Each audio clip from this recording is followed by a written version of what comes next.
আসসালামু আলাইকুম প্রিয় এইচএসসি 26 ব্যাচের শিক্ষার্থীরা, তোমাদের জন্য আজকে আমাদের এই বিশাল আয়োজন। প্রিয় শিক্ষার্থী, তোমরা যারা অনলাইন ব্যাচে ভর্তি হতে ইচ্ছুক তোমরা দ্রুত যোগাযোগ করে ফেলো। আমাদের অনলাইন ব্যাচের কোর্স ফি অত্যন্ত সীমিত রেখেছি তোমাদের জন্য। আমাদের টোটাল ক্লাস হবে 30টি ক্লাস হবে এবং কিছু সলভ ক্লাস হবে। প্রিয় শিক্ষার্থী, আজকে আমাদের আলোচনার বিষয় হচ্ছে special uses of words and phrase. প্রিয় শিক্ষার্থী, এক ক্লাসে বস। যদি তোমরা ধৈর্য সহকারে আজকের এই ক্লাসটি দেখতে পারো, অবশ্যই তোমরা এক ক্লাসে বস হয়ে যাবে। প্রিয় শিক্ষার্থী, এখানে আমরা দেখতে পাচ্ছি special uses of words and phrase.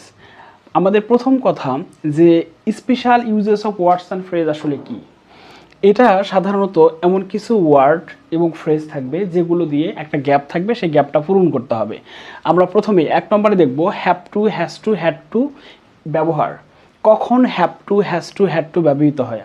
আমরা জানি have to, has two, had to এগুলো মাস্ট বা বাধ্যবাধকতা বোঝাতে ব্যবহৃত হয়। এখানে কিছু গুরুত্বপূর্ণ বিষয় আছে, সেগুলো হচ্ছে হ্যাভ টু এবং হ্যাজ টু এই দুটো ইউজ হয় হচ্ছে প্রেজেন্ট ইনডিফিনাইট টেন্সে, আর হ্যাড টু সাধারণত ইউজ হয় পাস্ট টেন্সের ক্ষেত্রে।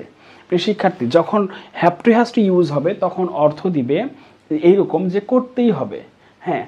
আর যদি হ্যাড টু ইউজ হয় তখন অর্থ দিবে করতেই হয়েছিল, হ্যাঁ। বাধ্যবাধকতা বোঝাবে। আমাদের বিষয়গুলো খুব সূক্ষ্মভাবে খেয়াল করতে হবে। এরপর একটু আমরা খেয়াল করি, উদাহরণ দেখব। যেমন we dash defend our mother. এইখানে কি বোঝাচ্ছে? অব্লিগেশন, বাধ্যবাধকতা বোঝাচ্ছে যে আমাদের এই ডিফেন্ড মানে হচ্ছে রক্ষা করা। ডিফেন্ড মানে কি? ডিফেন্ড মানে হচ্ছে রক্ষা করা, রক্ষা করা, হ্যাঁ। ডিফেন্ড মানে হচ্ছে কি? রক্ষা করা। আর উই ডিফেন্ড আওয়ার মাদার, এই গ্যাপ বাদ দিয়ে আমাদের কিঞ্চিত অর্থ করতে হবে। যদি আমরা এই গ্যাপ বাদ দিয়ে অর্থ করতে পারি তাহলে আমাদের জন্য এটা ইজি হবে। তাহলে উই ডিফেন্ড আওয়ার মাদার এর বাংলা কি হবে? যে আমাদের মায়েদের অবশ্যই রক্ষা করতে হবে। প্রিয় শিক্ষার্থী, তাহলে এখানে আমরা কি ইউজ করতে পারি? এই জায়গায় কিন্তু আমরা ইউজ করতে পারি হচ্ছে হ্যাভ টু, কারণ উই এর সঙ্গে হবে হ্যাভ।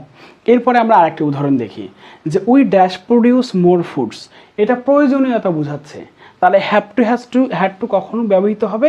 একই সঙ্গে আমরা এই পাশে দেখতে পাচ্ছি যে অব্লিগেশন বোঝাইলে, নেসেসিটি প্রয়োজনীয়তা বোঝাইলে এই অর্থে ব্যবহৃত হয়। ওকে, তাহলে এখানে কি করতে হবে? We have to produce more food, আমাদের আরও খাদ্য উৎপাদন করতে হবে, হ্যাঁ।